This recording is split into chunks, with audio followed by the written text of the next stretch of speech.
We now turn a literary tradition that has long shaped the world's imagination, the one that is intimate yet philosophical, lyrical yet politically aware.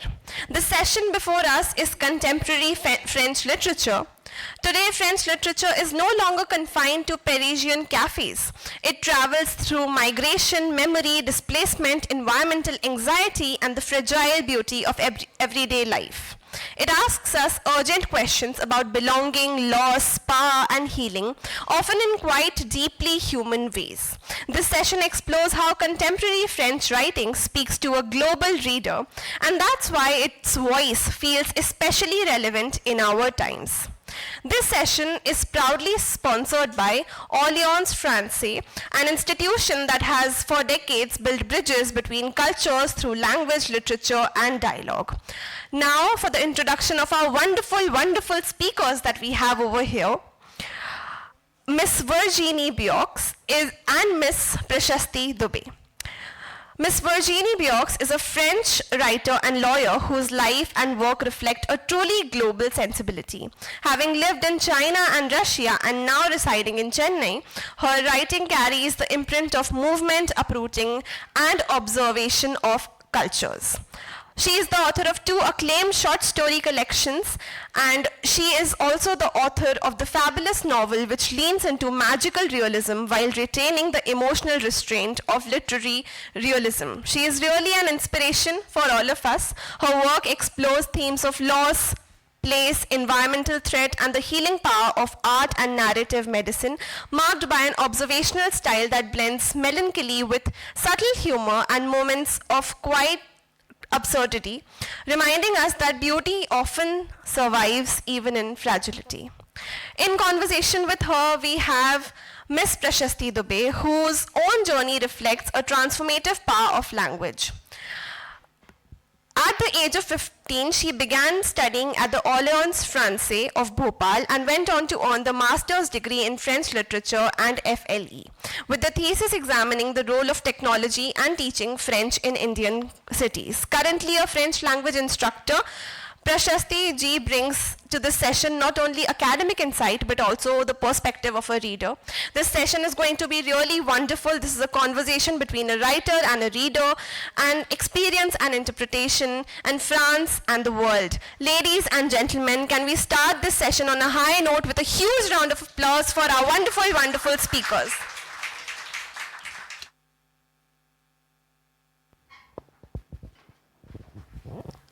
Thank you so much for such a lovely introduction. Thank you, and thank you to the Bhopal Literature and Art and Culture Festival for the invitation. Thank you to the Alliance Française also to have been the link between us. And thank you to the public to be there. I hope it will be interesting for you. It's my first time in Bhopal. I just arrived in India, so I don't know anything about the country except through some authors, but not so much. I'm discovering a lot of things, and to be there is also a mean for me to discover Indian culture, and I attend some sessions. It was very, very interesting. So thank you to all of us to be there and to welcome me so warmly.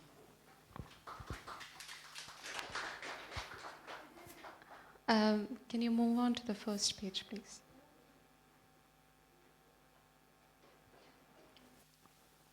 Okay, we would like to start with just a brief introduction of French literature in the 20th century. For the first question, I just wanted to ask, are there any defining characteristics of modernism that you feel are relevant to be discussed in French literary scene? Actually, French literature is well known for a rich history of different literary movements, what we call in French courant littéraire. It's began very long time ago, and there was a kind of peak in the 20th century, but I'm not a specialist of French literature. I'm only a writer, and as it was said, I have a legal background, so it's difficult for me to speak as a teacher about that. But in the 20th century, we had key movements. The first of all is modernism. Modernism is, we have some well-known authors, maybe you already heard about Marcel Proust, for instance, with his work In Search of Lost Time.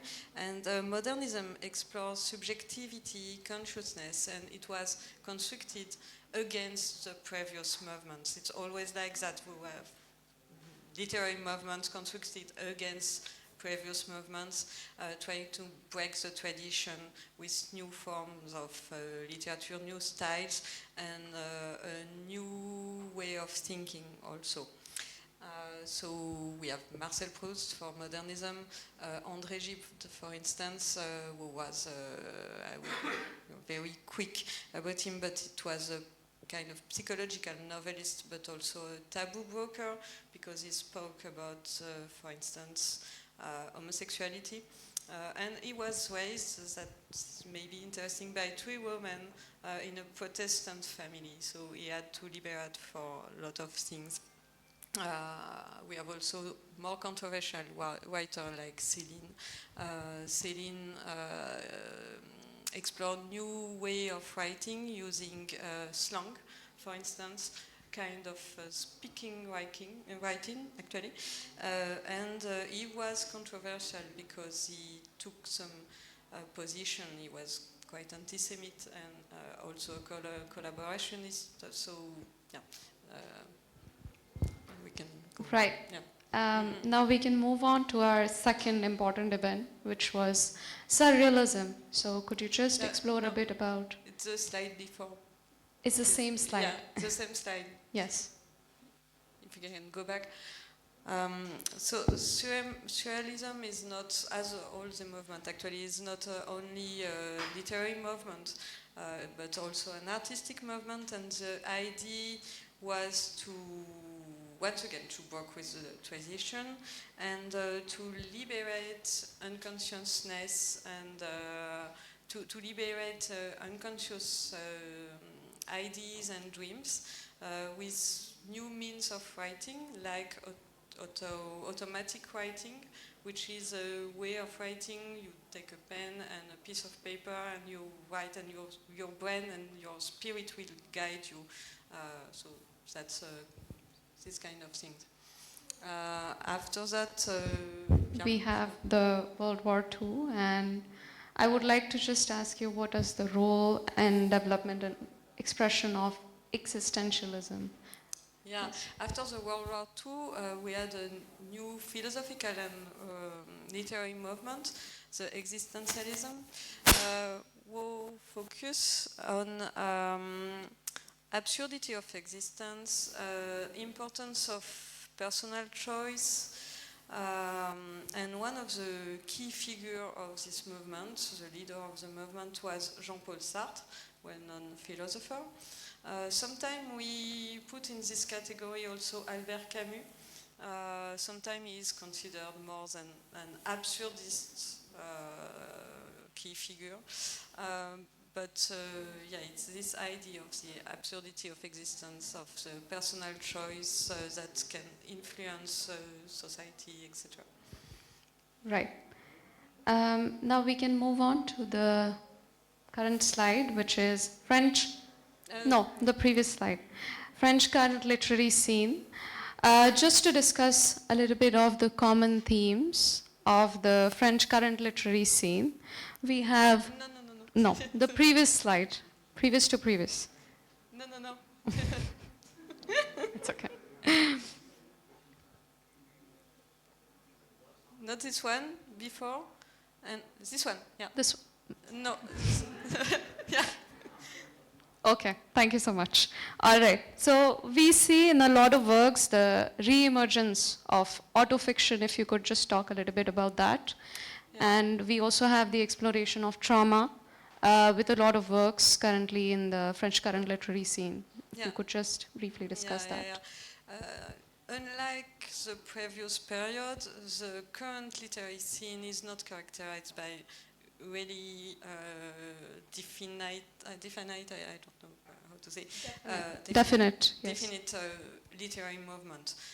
We have a lot of writers and a lot of trends and themes that will emerge and stay a little bit, and after that go away and come back. So it's quite difficult to describe it to my mind, but I'm not a teacher. Maybe after us somebody will try a logic to that. But you know, in France we have a very big event, not an event, but a very big period is the rentrée littéraire. It's the idea of go back to school or to the library, etc. In rentrée littéraire is at the end of, from the end of August till November, and we have a lot of publishers publishing novels and other books, around 500, which is not very more, not so much for you maybe, but for French people it's quite important. So we can have in this period, which is also the period of well-known literary awards, we can have a tendency of the literary scene. And this year, and the year before also, and a few years ago also, we have a lot of works which are autofiction. So the if you could just give a definition of autofiction, please. Yeah, it's between autobiography and fiction. So you explain your personal life with adding some fictional elements, and it's also a way to explore trauma. So not always, but it's also a way to explore trauma. Trauma can be health, death, etc., and also things like incest. Maybe I can speak about that, but yes, it's a absolutely. way. Going back to the roots as well. On yes. the last session, I heard that literature can also change mind, so it's maybe something that I can explain here. We had a big debate in France a few years ago, very few years ago, about incest because of one book, thanks to one book, who was written by somebody who was not a writer at this time. And in this book, the author explains that her stepfather, who was a well-known political scientist in France, abused her twin brother when he was a teenager. And after that, there was a very big debate in France about incest. And it also led to a modification of the legislation. So now in France, as a lawyer, it interests me, of course. In France, the victim of incest has not anymore to prove that he didn't consent to the act if he is under 15 years old. So it's a way of changing not only mentality but also law. So it's a specific topic and quite difficult and maybe controversial, but it's an example. And in the exploration of trauma, you have a lot of books about the loss of somebody. Some books about mental health also, things like that, and also of course exile and war. With not so much book about war in 2025, but the war is not so far from Europe, so it is in Europe actually, so it's quite, it can be a topic, it can be an issue. Right, the two books that we had discussed, the Palestinian ones, and the Ukrainian war. Yes. Yeah, we had these few years. We have a book written by an author who is from Algeria. About the title of the book is The Bookshopper of Gaza. So it's about the war in Palestine. So it's very actual topic. And also some books about war in Ukraine, of course, but it's not the main tendency. The main tendency is to focus on privacy and family issues. We had the winner of the Prix Goncourt, which is a very important award in France, is the author of a book about 3 generations of women in the 20th century. So they go to the 2 wars, etc. And it's about all these issues: family, privacy, war, all the disruption of existence. But going back to the roots, that is. Mm-mm. Right. I would also like to ask you, how is the French literature engaging in social and political critique with the new works that are coming in? Of course, it's one of the main themes. Also, we have well-known authors like Michel Houellebecq, who is translated in different languages. He is a controversial character, of French literature, and he writes satirical critiques on consumerism, technologies, religion, politics, etc. Right. Okay. We can move on to some of the Francophone authors, and with them we have a focus on identity and diversity, including feminism and minority. How has that impacted the current literary scene? Yeah, one of the main themes, of course, is also identity and diversity. And diversity is, for instance, feminism, but also minorities, because we have in France a lot of people coming from other countries, and it's a way for integration, I will say. And we have a lot of not only Francophone authors, but French authors with foreign origins who will speak about that. I can take some example from Algeria or Morocco, like Leila Slimani, for instance, who won the Goncourt Award a few years ago, with a book which was not linked to her identity, but she is writing now about her roots. Or Rachid Benzine, the author of the bookseller of Gaza, who also wrote about traditionalism in religion, etc. So it's kind of issues that are important in France. And also a few authors like Natasha Apana, who is a woman. She won an important award this year.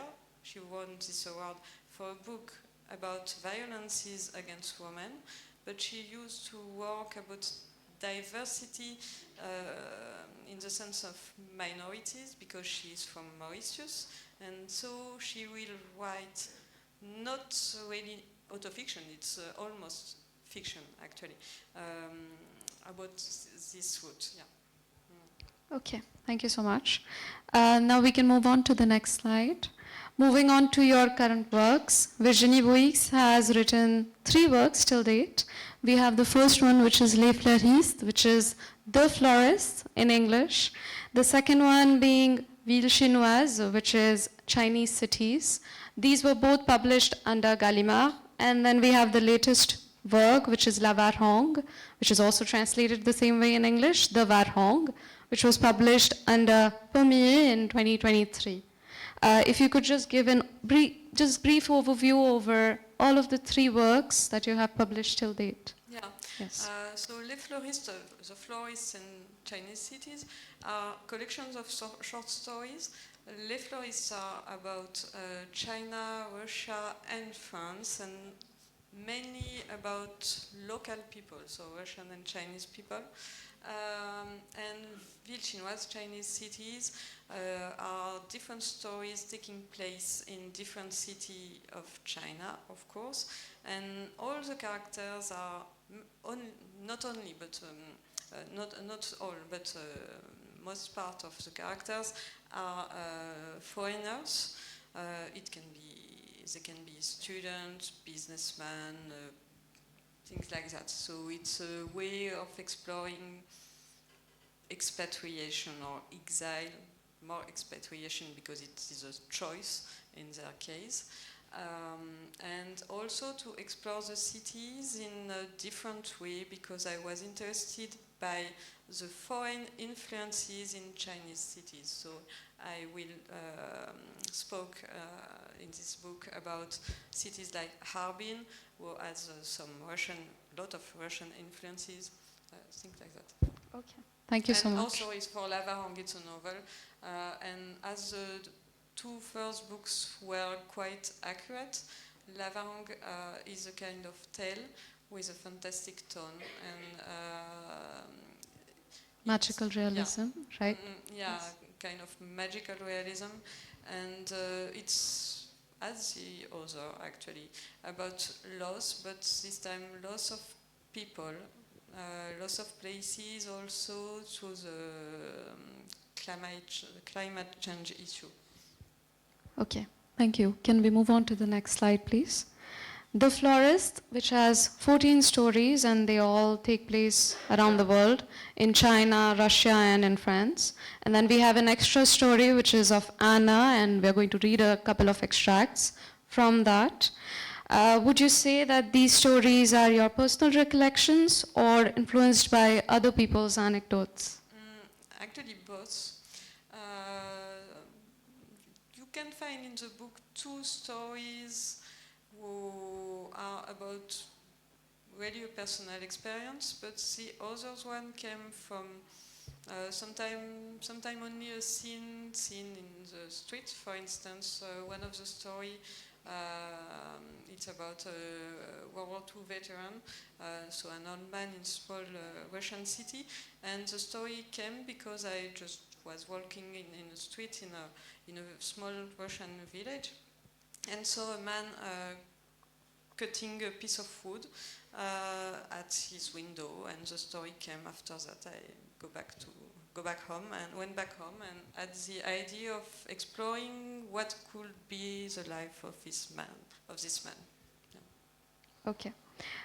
Is there maybe a story that is closest to your heart that you would like to talk about? What? Is there a story that is closest to your heart, the one that is your favorite? Maybe the first one. The name of the title of the story is L'Oiseau, so the bird, and it's the story of an old Chinese teacher who has a bird. The bird is his companion, I will say, and he spends the story thinking about the new cage he will offer to the bird. So he goes to the cage shopper and cage seller, trying to imagine the most beautiful cage he can construct. Okay. Without spoiling the story, can you just talk a little bit about why is it closest to your heart? Why do you like it the most? Because it was written very quickly, so yeah, and I didn't have any idea of the end at the beginning, but the end came very easily, and I think Naturally. maybe you already had an idea of the end because it's quite logical, but it represents a lot of things. It began with observation of cage seller in a street in Shanghai, and yeah, how to say, I like old people. Maybe I can say this like that, but it's interesting for me to imagine the life of person who had a lot of experience in their life, and they are at the end of the life, and yeah, I cannot really explain, but this story is also a metaphor of a lot of things. Right. Coming to the metaphors, we have a lot of themes of human presence, material desire, and ephemeral nature of life in each of those stories. Yeah. Yes. Would you be able to talk about that a little bit? It's not really a choice. I think that I wrote all these books in an instinctive way, so I didn't try to write something in particular. maybe for the two first books, I wanted to keep moments and places because I was living in foreign countries and I knew that I will go back to France, so I will lose all these countries. So it was a way to keep a kind of travel diary, but not a real travel diary. And I think that all these themes and the style, which is quite melancholic, maybe it's the same for each author, but it reflects what I am, so I cannot do something else, I think. Okay. We can move on to the next slide. Now we have an extract of Anna's story, which is the last story in The Florists. Story of Anna, if you could just briefly give us an overview of her story. Yes? Yeah. Yes. And was there any particular reason why you decided to keep this one separate than the other 13? Because this one, so Anna is a Russian. She lived in China, and she used to study in France. So it's a mix of all the countries I explored in the book. So that's why, and it's quite longer than the other short stories. And in a way, but I didn't know that at this time. But this short story announced the other one, the stories of Chinese cities, and it's also different from the other story of florists because the main character is, we would say, an expatriate. So, yeah.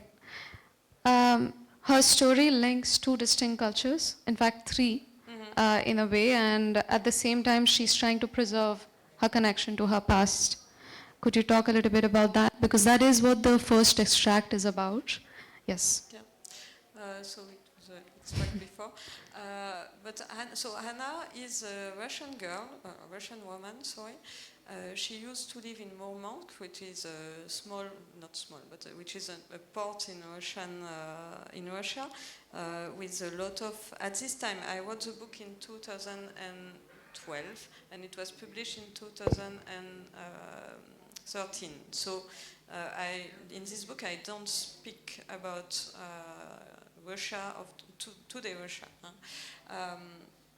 So Anna is, she tried to escape Murmansk when she was a student. She went to study in Moscow at the beginning of 2000s, and she had there some difficult experiences, I would say.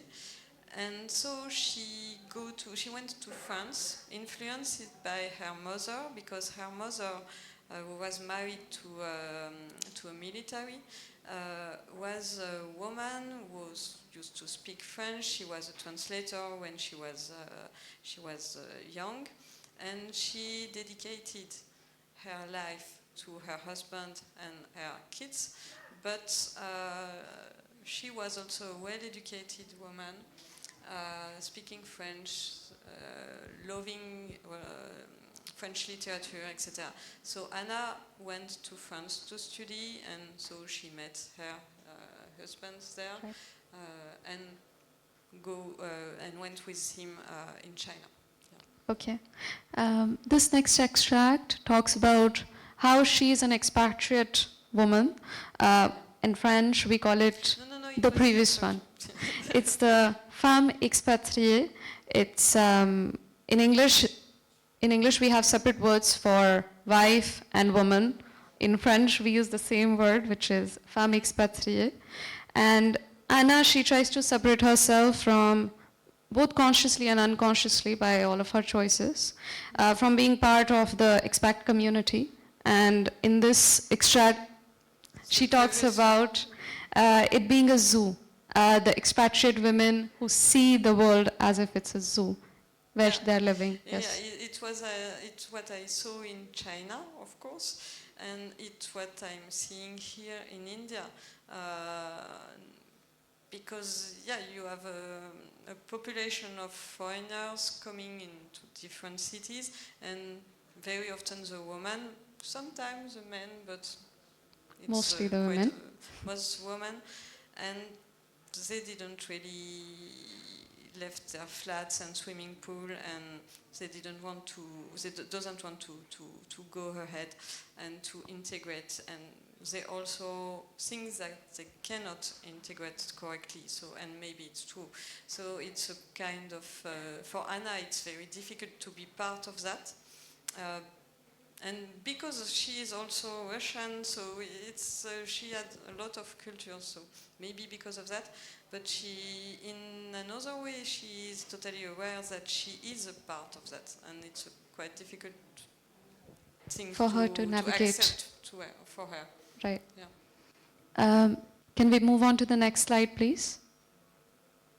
Here she talks about her mother and how her presence was completely shaped by her mother's presence in her life. Although her mother, whose entire life is surrounded by the two men she takes care of, her brother and her father. But at the end, she also talks about how her presence made everything different for her, and even French, which she started learning because of her mother's influence. Yeah. She is a typical, maybe, she said, Anna, in the text, that her mother is maybe a typical Russian mother and maybe more a Sovietic mother, as you can imagine, taking care of husband and son, even if Soviet women had quite more rights than before, but she spent her time feeding everybody, taking care of house, etc. But in the same time, she had dreams, and she let it down because she married, because she went to Murmansk, so she abandoned her life in Moscow as an interpreter and translator, and she spent her time speaking about that or thinking about that, and maybe she thinks that she made a mistake when she married, and so she is in between, so yeah, she had two aspects in her personality, the typical Soviet mother and the well-educated woman who speaks French, who is able to read French authors, and who try to give this power to her daughter. Right. If we could move on to the next slide, please. We can also move on from this one. Thank you. Yeah. Next one, please.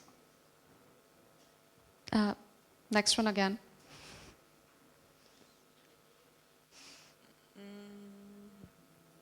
No. Towards the end.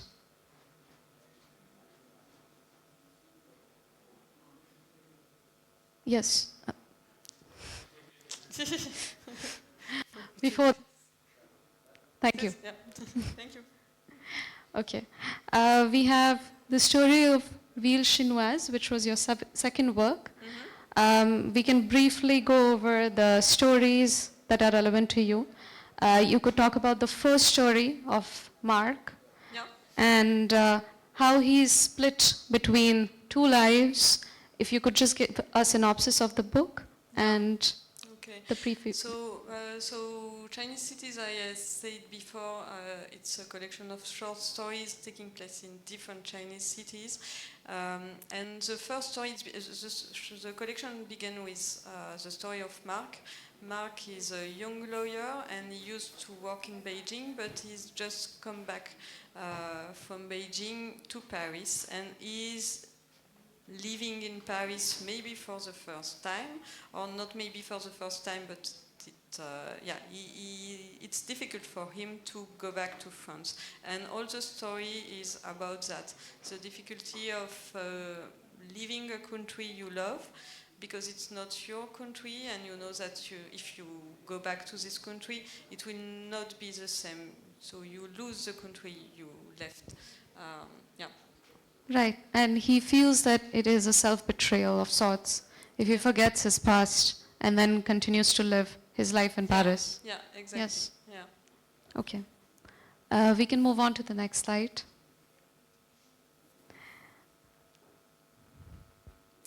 So just to say that in this book I try to be very accurate and to describe the cities like a photo album.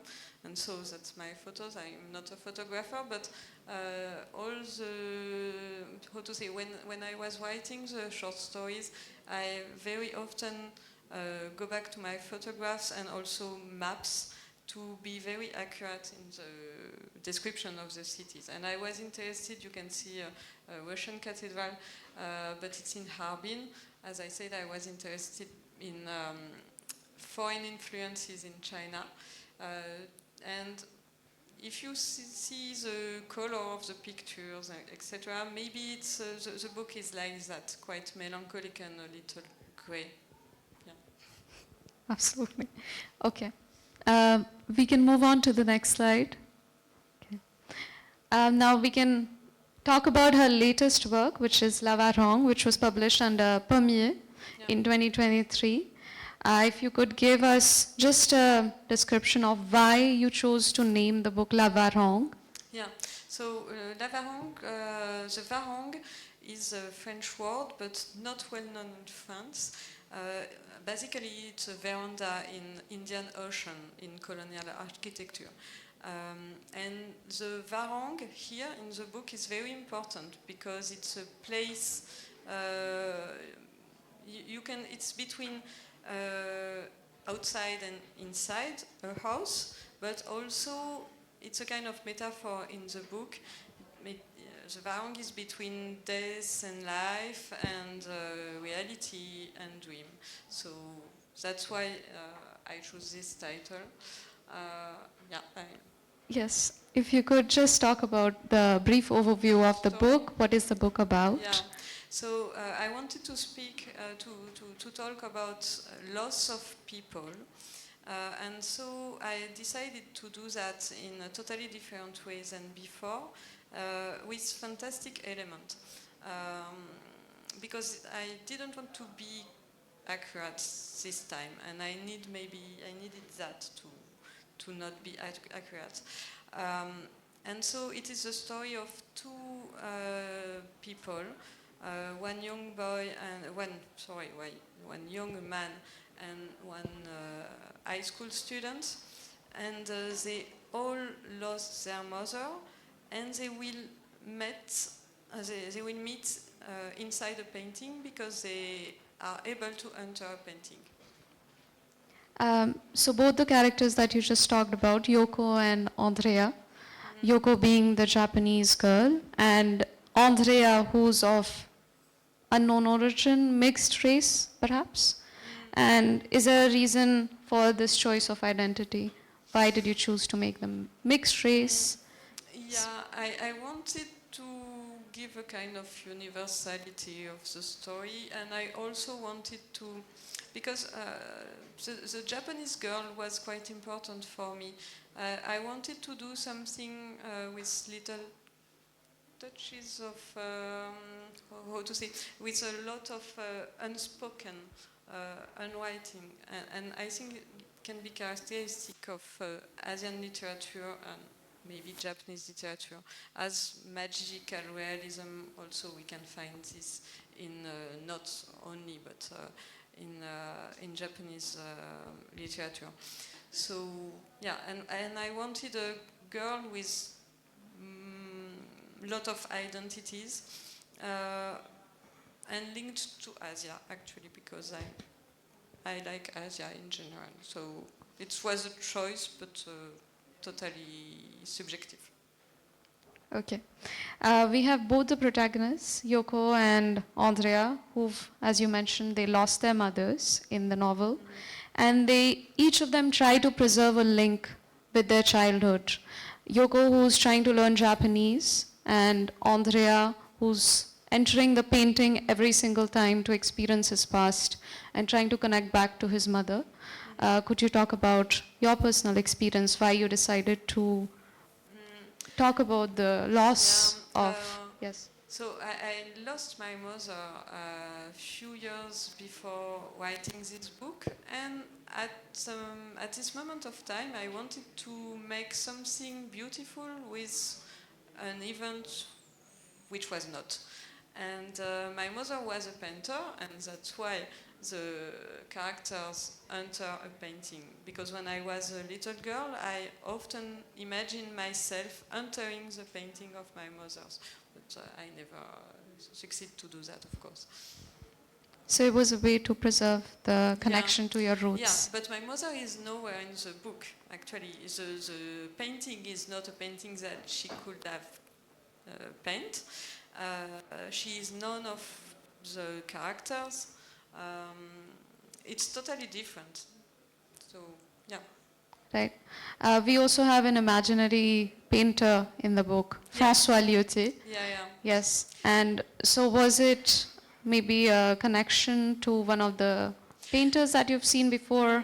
No, it's actually is also connected to my family, my personal history, because I had some scientists in my family, and I spent my childhood in museums of natural history. So I'm very interested in botanics, geology, things like that. My father was a geologist. So, yeah, and François Lyoté is an autodidact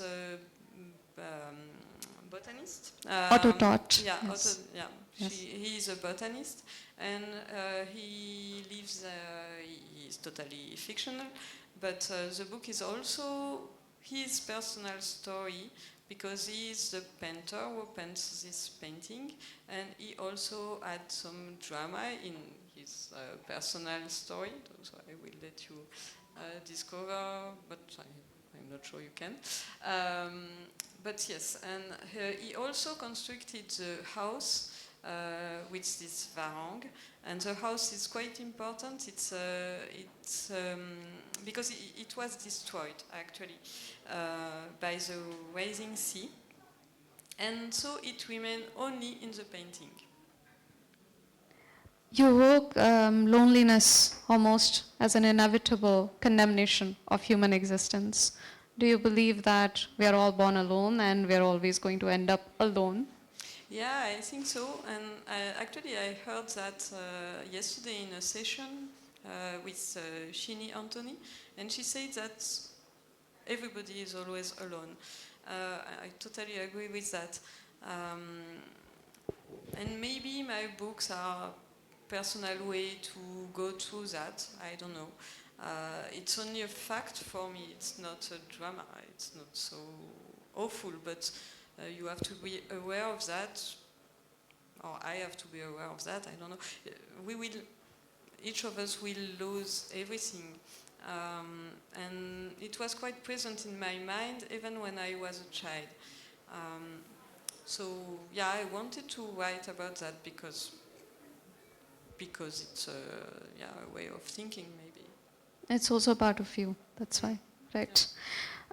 We can move on to the extract of the Varhong. We can talk a little bit about the exhibition that was... Yeah, yes. I don't know if it's very interesting, but so as I say, my mother was a painter, and you have here a little extract of one of her painting, and I organized a very small exhibition in a museum in Bordeaux last year, maybe the year before. And the idea of the exhibition was not to enter the painting, but the painting will go to the reality. So I made some things with her butterflies. But it's only to say you that her paintings were quite important when I was writing the book, but I think her painting, the varang should have been different. And here I draw a little house with a varang, so you can see what is a varang exactly, this kind of veranda in colonial architecture. And you have a map with La Réunion Island, which is near Mauritius. Madagascar, sorry, and yeah. We can move on to the next slide with the next one, please. This is the first encounter of Yoko and Andrea. Yeah, the next slide, please. Thank you. Their exchange suggests that the painting represents the real world, like a still life, How did you conceive this boundary between reality, fantasy, and also art at the same time? Um, I, how to say, I wrote that quite instinctively. I was wondering how the character can enter the painting and how to represent that. I didn't know if it was okay if I described, for instance, he put a foot on the painting and enter inside, etc. It was not the way I wanted to use, so I tried to do that in a way that lets the reader imagine by himself, and also maybe it's not so important, but you see, it's as if he was in a state of mind, kind of meditation maybe, and so he just go from the reality to the dream in a soft way. Like in a trance, as Yeah. if he's traveling. Yeah, yeah, Right. yeah. And just to say you, I wanted also in this book, how to say, I wanted the reader enter the book as the characters enter the painting. So I wanted the reader have a kind of soft experience walking along the garden alley. Yeah, and maybe I succeed because it's a comment that I add very often after literary events. People say to me that they enter the book, and in general I don't say that it was my aim during the presentation, so it's quite nice to have this kind of experiences. Yeah. Thank you so much. If you have questions, we can open the questions. Okay, yes, please.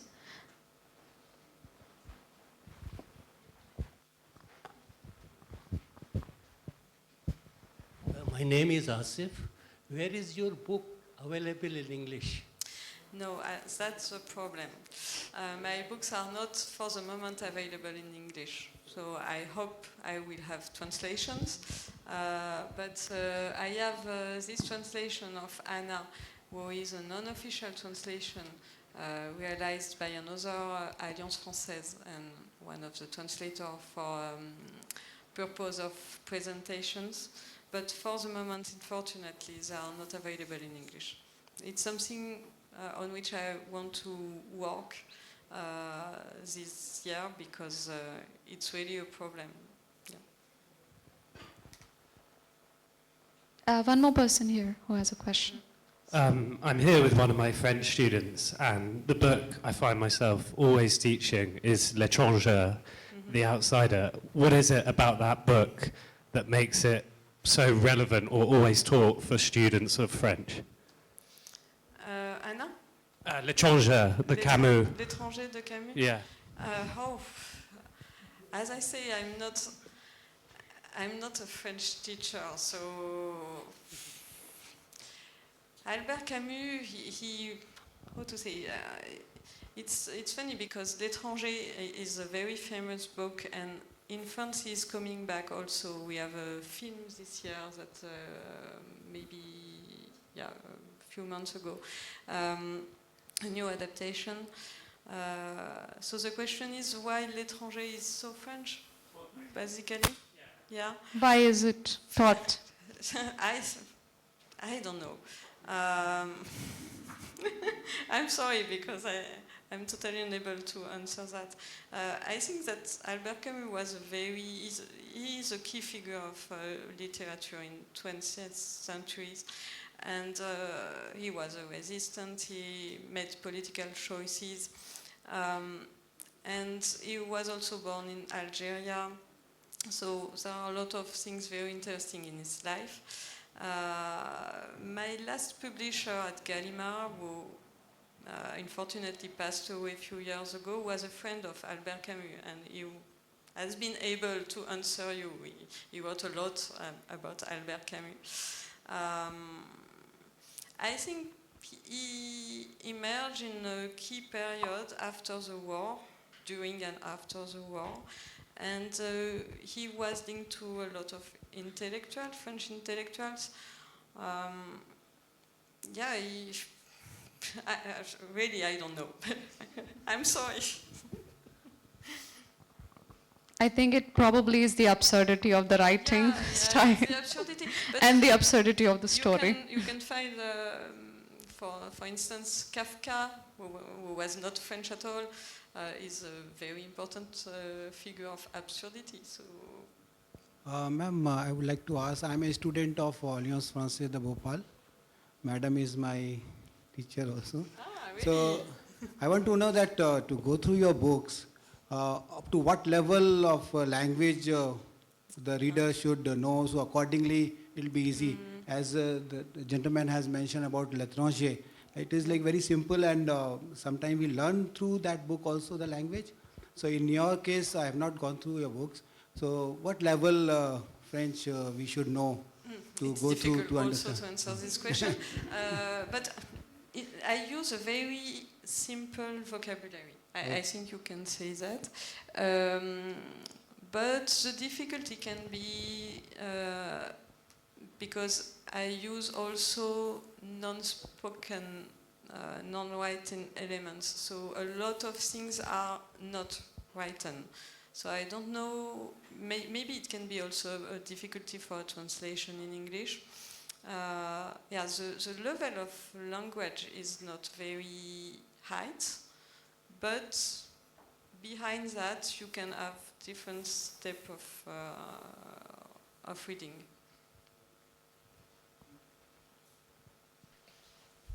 Thank you, audience. Merci beaucoup. What a wonderful journey across borders through the power of words. Can we have a huge round of applause for our speakers? Thank you. Thank you very much. We often think of literature as local, but today proved that emotions, storytelling, and the human condition are truly universal languages.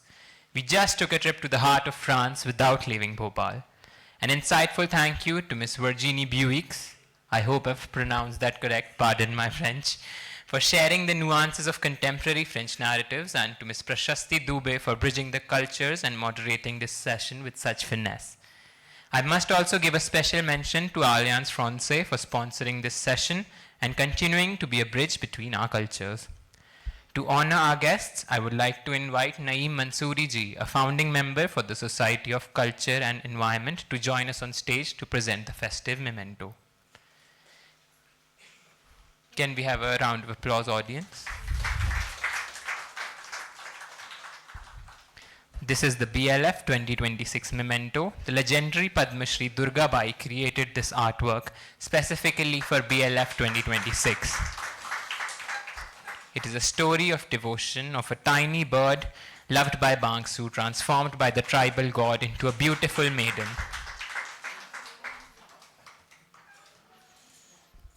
From French contemporary prose to Indian tribal folklore, this stage connects worlds. Thank you so much, speakers. Thank you so much, our audience. Can we have a huge round of applause?